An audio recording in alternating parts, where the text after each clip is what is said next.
Shaw General Baptist Chapel near Todmorden in West Yorkshire in his King's Own Country of England was founded in 1777 by 7 people, inspired by the missionary teachings of Dan Taylor from Birchcliffe and Hebden Bridge. Founded at a time when the hilltop communities flourished with handloom weaving and farming, and its position on the rugged hilltop just inside the boundary of Yorkshire above Burnley Road was ideal for serving the people that engaged in this upland life.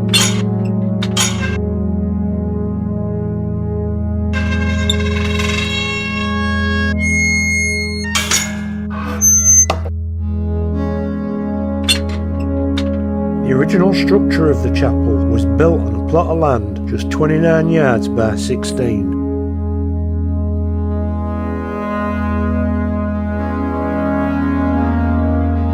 At that time, King George III was on the throne and the Americas had just declared itself an independent nation the previous year. As the years passed, membership grew, extensions were added to the building in 1833 and 1871. The growth in the congregation of the church reflected in the growth of the cotton industry in the area. The plot of land is perched on top of a cliff and reached by a steep path containing hundreds of rugged steps. Most people attended the chapel on foot, an arduous task for the majority. They would climb the steep path and the many steps from the vale through Whittenstall Clough up to the church.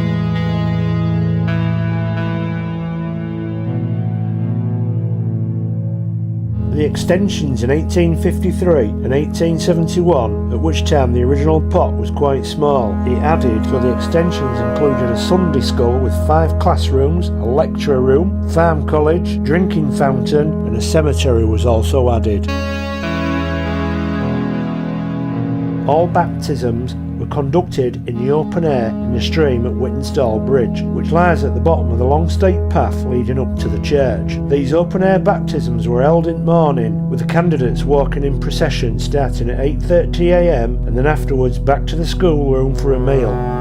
This was followed by services lasting all day. In 1850, one such ceremony was held on Christmas Day. It must have been very cold in that stream. It was not until 1871 that an indoor baptistry was installed beneath the pulpit underneath the communion table.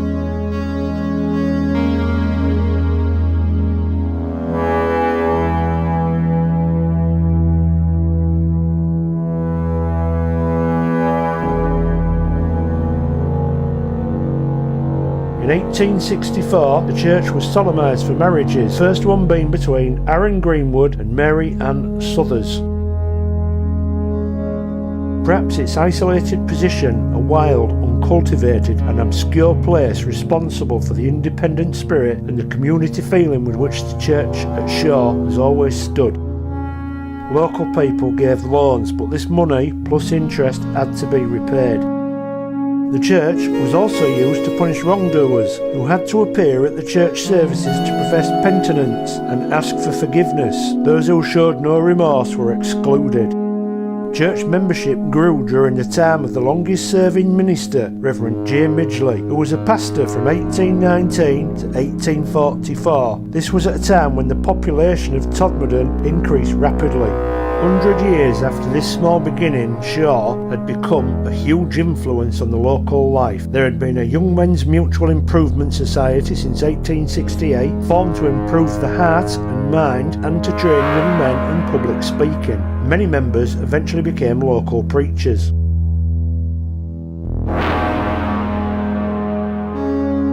The women formed their own group, known as the Married Ladies, later the Ladies' Guild. They were always an active group of workers, raising money and giving support to the church. When the centenary was celebrated in 1877, the church had 265 members with a large number of school scholars. The growth of Shaw Chapel demonstrates the influence of the non-conformist churches in the district, and its decline and ultimate fate was typical of numerous chapels in the Calder Valley.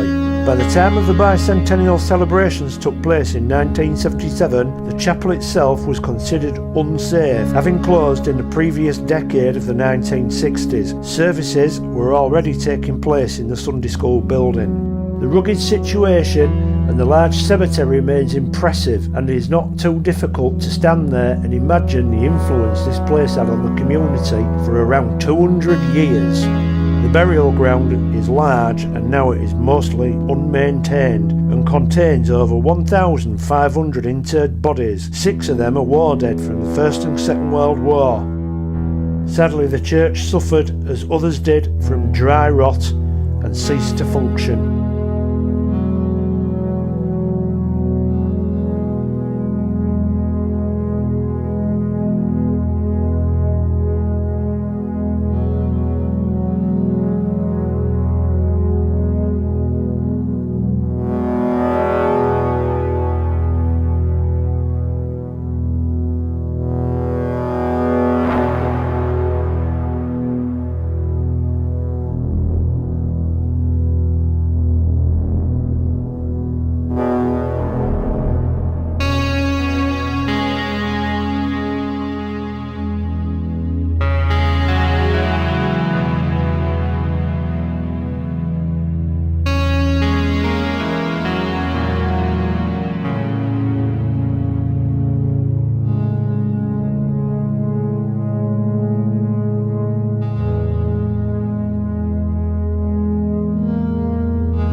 The growth of Shaw Chapel demonstrates the influence of the nonconformist churches in the district, and its decline and ultimate fate was typical of numerous chapels in the Calder Valley.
By the time of the bicentenary in 1977, the church itself was considered unusable and unsafe, and services were already taking place in the Sunday school building.